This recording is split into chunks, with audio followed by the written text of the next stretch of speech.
4 নম্বর, প্রশাসন ও দলীয়করণ। প্রশাসন ও দলীয়করণের যে কি হিড়িক পড়েছিল প্রশাসন। আজকের প্রশাসন আপনাদের জন্য আমাদেরও মায়া হয়, আপনাদেরও পরিবার আছে, আপনাদেরও বাচ্চা কাচ্চা আছে। আপনাদেরকে যখন পানিতে চুবিয়ে মারা হয়, সিরাজগঞ্জে যখন আপনাদের থানা পুড়িয়ে দিয়ে আপনাদেরকে মারা হয়, আপনাদেরকে যখন নির্মম ভাবে হত্যা করে, তখন আপনারা যেমন মায়া কান্না করছেন, আপনাদের পরিবারের জন্য যেমন আমাদের মায়া হয়।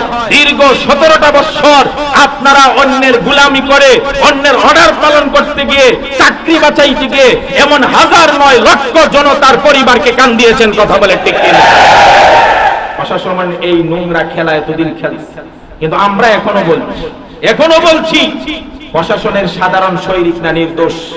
এর অনেকটা বাধ্য হয়ে সে কাজগুলো করেছে, তারা নিজেরাও স্বীকার করেছে।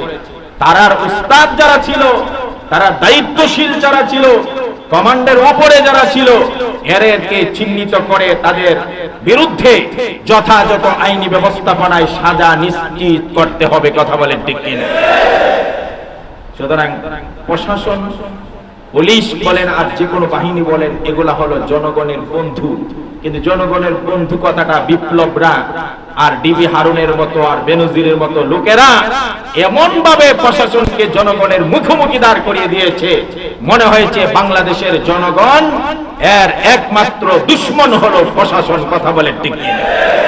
ব্যতিক্রম সব জায়গায় ছিল, কিছু মানুষ ভালো ছিল, কিন্তু তাদের অপকর্মে এতটাই দূষিত হয়ে গিয়েছিল, পুলিশের নাম শুনলে ছোট্ট বাচ্চাও এখন পুলিশে গিয়ে লাথি মারে, কিল ঘুষি দেয়। কথা বলে ঠিক কিনা?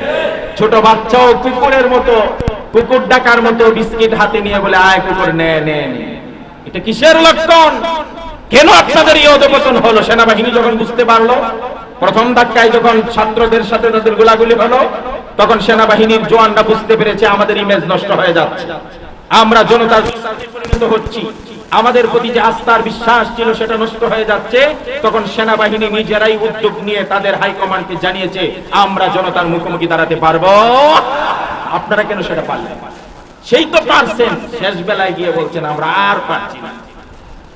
শেষ বেলায় গিয়ে বলছেন আর পারছি না, সেটা আরো 2 দিন আগে কেন বললেন না?